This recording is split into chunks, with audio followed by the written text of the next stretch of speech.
Bienvenidos. Hoy, con la ayuda del increíble blog La Playlist del Yello, vamos a meternos de lleno en la historia de Wish, el disco más exitoso de The Cure. Y es que después de la oscuridad casi total de Disintegration, la banda sorprendió a todo el mundo con un álbum lleno de luz, de color y sí, de un éxito masivo. Vamos a ver cómo la diversión y un poco de caos crearon una auténtica obra maestra. Para entender Wish tenemos que rebobinar un poquito, hasta 1989. The Cure acababa de lanzar Disintegration, una joya, pero una joya oscura, densa, de esas que te calan hasta los huesos.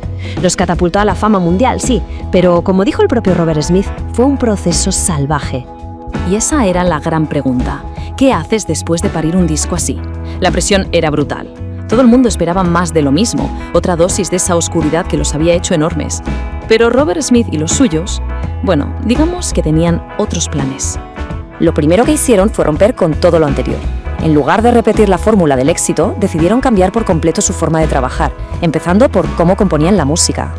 A ver, el cambio fue radical. Para Disintegration, Robert Smith se encerró casi como un monje, en un ambiente de muchísima presión. Para Wish, en cambio, fue todo lo contrario. Abrieron las ventanas, por así decirlo. Todos los miembros del grupo llevaron sus propias maquetas, y el ambiente pasó a ser colaborativo, relajado y, sobre todo, muy divertido. Y gran parte de esa nueva energía vino del lugar donde grabaron. Se fueron a The Manor, el estudio de Richard Branson en Oxfordshire, un sitio que, como veremos, tuvo un impacto brutal en el sonido final del álbum. Es que hay que imaginarse la escena. The Cure, los reyes de lo gótico, de repente estaban echando carreras de karts, jugando al snooker y, mi parte favorita, yéndose todos los días en bicicleta al pub del pueblo. Vamos, que se lo pasaron en grande y encontraron una alegría que hacía mucho que no se reflejaba en su música. Esta anécdota de Robert Smith es genial. Él, con su bici con luces, liderando el camino de vuelta del pub, es que te rompe todos los esquemas. Y todo este buen rollo, toda esta atmósfera tan relajada, se fue colando nota a nota en las canciones que estaban creando. Vale, muy bien, mucha diversión, muchas bicis, pero ¿cómo suena todo esto? Pues curiosamente, el plan que tenían al principio para el disco no tenía nada, pero nada que ver con lo que acabó siendo. Al principio, fíjense, querían sacar dos discos distintos, uno muy cañero, muy de guitarras, y otro súper atmosférico, casi instrumental. Luego pensaron en un único disco épico, pero al final, con más de 40 maquetas sobre la mesa, se dieron cuenta de que la magia estaba en mezclarlo todo. Y de esa mezcla de ideas nació Wish. Y esta cita de Shelley que incluyeron en el libreto lo resume a la perfección. Wish es exactamente eso. Es una auténtica montaña rusa emocional. Pasa de la euforia pop más brillante a la melancolía profunda que tanto nos gusta de The Cure, a veces en la misma canción. El resultado de todo esto pues se publicó el 21 de abril de 1992, el día que Robert Smith cumplía 33 años, y fue una bomba. Se convirtió en el disco más vendido de toda su historia, número 1 en el Reino Unido, número 2 en Estados Unidos, un éxito comercial sin precedentes para ellos. El álbum fue un auténtico fenómeno global.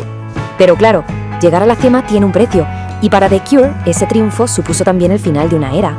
Para presentar el disco se metieron en la gira más bestia de su carrera, 111 conciertos.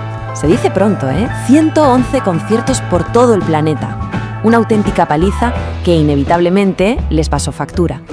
El desgaste fue tremendo. La presión de la gira fue tan grande que acabó rompiendo la formación clásica. A finales de 1992 se fue el guitarrista. Luego el bajista empezó a fallar. Para 1994, la banda que había grabado esa joya llamada Wish simplemente ya no existía. Pero esperen, que la historia de Wish tiene un último capítulo, uno que tardó décadas en escribirse. Y es que para Robert Smith había quedado un asunto pendiente con este disco. Resulta que durante 30 años, Robert Smith tuvo una espinita clavada. Siempre sintió que el sonido final del disco, el que llegó a las tiendas, no era tan bueno como lo que él escuchaba en el estudio. Que en el último paso, en la masterización, se había perdido algo de la magia. Y por fin, en 2022, con la excusa del 30 aniversario, tuvo la oportunidad de arreglarlo. Se metió en los estudios Abbey Road y remasterizó el álbum él mismo para que sonara exactamente como él siempre había querido. Sus palabras lo dicen todo. Han hecho falta 30 años, pero por fin mi deseo se ha hecho realidad. Después de 3 décadas pudo cerrar el círculo y dejar el álbum con el sonido que había soñado en The Manor. Al final, la historia de Wish es una lección increíble. Es la prueba de que, a veces, para encontrar la luz, primero hay que huir de la oscuridad. Y también nos enseña que la satisfacción creativa a veces es un camino largo y muy, muy paciente. Todo este análisis ha sido posible gracias al fantástico trabajo de investigación de La Playlist del Yello. De verdad, si disfrutan con estas historias, no dejen de visitar su blog porque es una maravilla. Muchas gracias por acompañarnos y hasta la próxima.